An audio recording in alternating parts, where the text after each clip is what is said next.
روزا مالت مودته تاتن بيا كيسا يوكين وانتوني روزا مودته روزا بالبليسي إيرك حتون هركا فلتك أبدي دي فت روزا بالبليسي حتون هركا فلتك أبدي دي فتو سوني جابينا هون إسيفي أكاسو مو كونفيدنسي تشمعوان في التمنتي كبدوف بالبلا فلتي حتو هركا فلتي تشولا sabni sallee namni tokko irrifata jechuudha. Yeroo tokko namni tokko irrifata.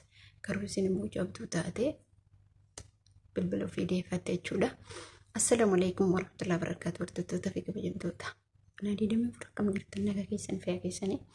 Anis nagaa kootee so'an viidiyoo kana like, share, subscribe, commentii barreessaa yaada keessan kaayadha. Namoonni gaafii qabaattan gaafii keessan gaafachuu marga qabdanii. Inshallah isin jechuu barbaada kana farraa dhimma nuti dhufnee fi waa'ee hattuu yookiin akkasuma roozaa maaltu mudattee utuu karaa deemtu utuu kophaa deemtu maaltu si mudate waa'ee kanarrattis dubbachuu barbaade maal jettanii namoota adda deeman lafa biyya keenyaa keessatti namoonni adda isaanii bobba'an hedduun jiran lafa magaalaa keessatti jechuudha. Asirratti dhaamsi ani isiniin qabu namoonni biyyallee na dhageeffachuu dandeettanii deebi'an malee namoonni asii galtanis asii galuu barbaadanis na dhageeffachuu barbaadan. Dhageeffachuu qabda dirqama keessan kun jechuudha. Biyya keenya keessatti hattuun tan daangaa darbite. Tokkoffaa istaayilii kee ilaalaa akkanumatti jechuun jiraa miti uffannaa kee ilaala. Uffannaa kee ilaalti beekattu. Waa'ee isiniin jedhe maaliif biyya keenyatti ati uffata gaarii uffata bareedaa godhattee bilbiluma xiqqoo kavariin isaa duubaa kun millis galtee dhugan argina. Birrii qabdi jedhanii yeroo hundaa si hordofan. Yeroo hundaa si hordofte hattuun. Maal isinitti fakkaata? Bakka si hordofte. Si milkeeffatti beeki. Dhugaa jabduudha roozaan. Bilbila san qabdee ergaa fudhachuun aan odoo taate naasoo akka ta'a. Inni sodaadha jechuudha. Haa ta'u garuu alhamdulillah namni ani bilbila san guyyaa tokko isin agarsiisa inshallah. Amma waan fagoo jira. Bilbila ani amma namni fakkeenya narraan beeku. Waan isin ajaa'ibu narraan beeku. Ani namoonni bilbila hattaa jechuudha. Bilbila qabdeen baay'inni naan jechuudha. Ani immoo rakkaadha. Waa tokko narraan beeku. Garuu addallee deemee beeku gisee tokko malee gisee tokko malee ijoollee wajjilleen ba'a garuu gisee adda deemutti gisee tokkumaatu nama mudate isinitti fakkaata Adaamaa naannoon sun poostaa beeksidaati. Mucaan ijoolleen ani akka ta'e hin beeku biqinoo taaskii uumama qabatan kanaa miti. Ani waan marraan beeku sa'aatii akkamirraayyuu abboo sufriin asaaname na fakkaata. Anis taaskii qabachuudha fi edaa namni irraa beeka hattuu irraa beeka. Ani irrumaan beeku hattumaa irraan beeku. Gurbichi amma namoonni akka waan caafii qabate. Hagasumatti namni sun immoo qaruutee ture. Yooma san poolisiitti bilbilaate. Poolisii nama yooma san gurbichi immoo takka talaa jira taaskii maduu seen. Amma mucaan kun amma tartaan jira beeka Adaamaa kan keessatti tartaan eeggatanii taaskii tan jechuudha. Bajaajillee akkasi. Edaa gurbichi eeggatee yooma san bilbilaate. Ani sodaatee waan isaan naan galle. Amma poolisichi kun gisee dhufee maal isinitti fakkaatere akkana ol dhufee mucichi immoo asumaan jira jechuudha. Edaa inni hattuun kun asiin durallee gatti xiyyeeffatan kaadhaa odoon ta'initti gatti xiyyeeffatan. Kana bara wakkatti laata mucaa daa'ima. Wallaahi dhasii mucaa daa'ima qaamni isaa kun cicciiraa miila ballafamee dhume kana. Hin dhufee amma seen amma taaskii namicha poolisichi amma taaskii keessa taa'e akkuma nama raddaati akkanuma cinaan taa'ee akka ittiin beekneef jechuudha.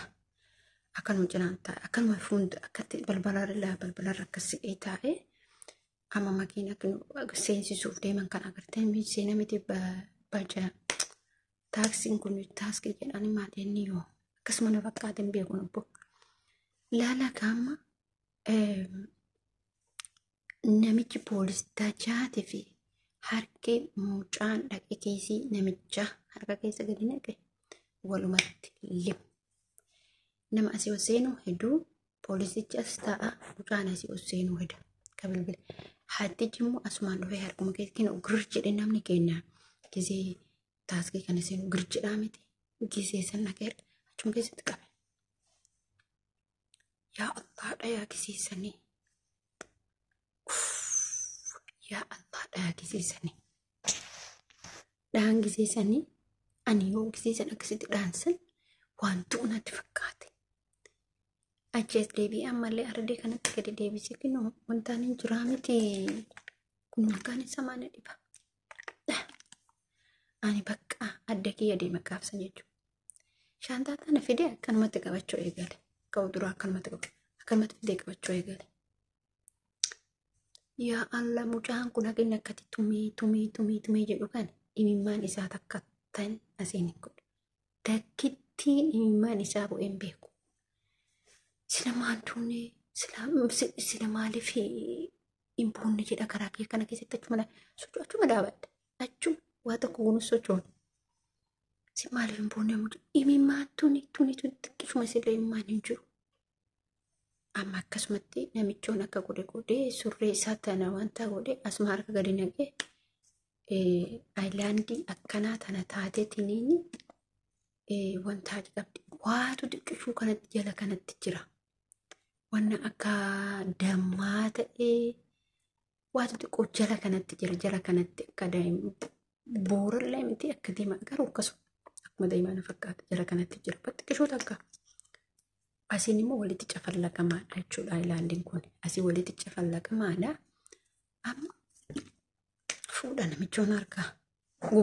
Gubbaa kanaa muranii asiin akkatti walitti cafallaqamaadha. Ergasii ammaniinti wanta kan dubbanne qaachuma harka xiqqoo jennee ergasii mucicha fuudhanii taraniini ani waraaballee jedhee gaafsanii sodaadha. Poolisii sodaadha. Poolisii immoo sodaadha. Poolisii qawwee qabdu wallaahi ijumaan arguu sodaadha.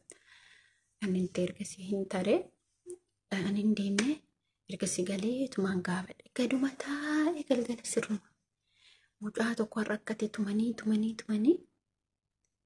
garuu mucaan hin booyuu maa'inni wanni akkanaan takkaa yoo argeen beeku namni yoo tuman silaa hamma fedhellee dhiirri obsa qabaatte kun garuu daa'ima hin boonne garuu aayilaandii takka harkaa aayilaandii takka akkatti harkaa fuudhanii jala tartiibumaan tanattanii akkama isinitti himu kanaa yoo miti.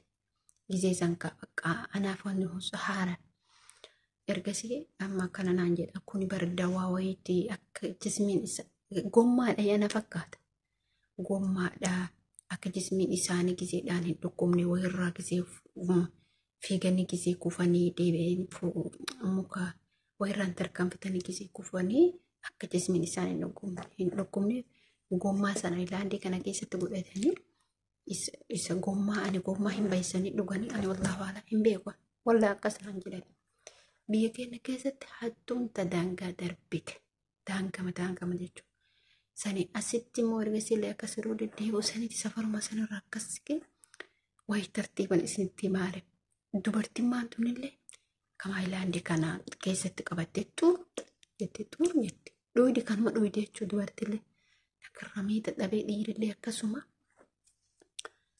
kana keessa kalaas yoo namni dhawuutiin hin jedhan ta'e isaan kana hattuun biyya keessaa badduu daangaa darbite. Ijoolleen keenya amma ijoolleen biyya alaatti galte fa'a qis jette amma tokko ijoolleen keenya akka nama birree qabu akka nama bakka bilbiluma keenuu gabarii kana fa'aa jijjiiranii bareechanii. Abbo wallaahi dhasiim jechuudhaan wanni isinitti himuu barbaadu. Ani garuu bilbila sana alhamdulillah rabbil alamin ani isin jedhee jira. Akkuma amma agartanii shabal jedhu kana hangisee galallee shabalima jedha ijoollee dhugaa rabbii isin jechuuf. Kalas shabali beektan jechuun yaani uffata zimbiloo uffatamu yaani uffata akkas malee alhamdulillah rabbil alamin wanni hunduu yubeetu haala amala abbaatii malee mannaa miti. Kanaaf isin jedhu barbaade Akkasitti bilbila san qabee dhufee alhamdulillah waa tokko hattuu takka illee agarree kophaa kiyyallee deemee jira. Garuu irra guddin namaa wajji deema waan ta'eef ijoollee wajji deema waan ta'eef alhamdulillah waan argine. Lafa abboo lafa dheeraa guyyaa takkaayyuu deemee beekaree kophaa kiyya guyyaa takka Finfinnee kophaa kiyyaayyuu deemee beeku alhamdulillah. Achi keessas kophaa kiyyaayyuu baay'ee miti yeroo abboo mootiqqoodha. Roozaa beekama itti deddeebitee jirti roozatti jechuudha. Itti deddeebitee jirti asiin durallee naannessite moo maal itti hattu kophaa ishee taate argitee jechuudha. Kana fakkaataa kanaaf viidiyoon kee immoo kana fakkaataa bakka waa'ee dhimma kanaatirra biyya keenya san keessatti waa hedduutu jira waan ta'eef bakka hattuun inshallah kan gaaffii galeessanii waraabna. Isin jechuun barbaada hordoftoota fi kabajamtoota kiyya please like share subscribe gochuun nagatina yaada keessan kennadha. Dhimma kanarraa wanni dubbachuu dhufeef hattuun biyya keenya wallahi badduu keessallee dabarfatte tana. Amma jireenya yuqaalee waan hunduus samitti gatara rabbiin halaafis warra biyya keessa jirtan immoo jabaadhaa of eegaa rabbiin isin haa eegu isin jedha. Kana laalaa jirtu ka biyya keessaa. Akkamii biyyi nagaa qabu kana laalaa jirtu na arge. Kanaaf isin jechuu barbaada. Assalaamu alaykum warahmatullahi wabarakatuh. Nagaan tura baay'ee isin jaalladha. Baay'ee isin kabaja dhugaa dubbachuudhaaf. Boloota koo chamaatii chaanaalii kan koo jabaadhaa guddisaa 4,000 ga'u kaatanii gaaf 10,000 geettanii immoo akkuma isiniin jedhu waadantii isinii galee badhaasa qabdu gaaf 20,000 yaani 10,000 yeroo dhuftu gaaf 50,000 inshallah biznillah. Inshallah gaaf samrii jira. Du'aa naan goota du'aa ijoollee du'aa goota. Rabbi tokkoffaa rabbiin imaana nu haa kennu. Wallahi hunduma caalaa rabbiin imaana nu haa kennu. Ilma quwaa qabdu rabbi nu haa kennu. Isin jechuu barbaada. Assalamu alaykum warahmatullahi wabarakatuh.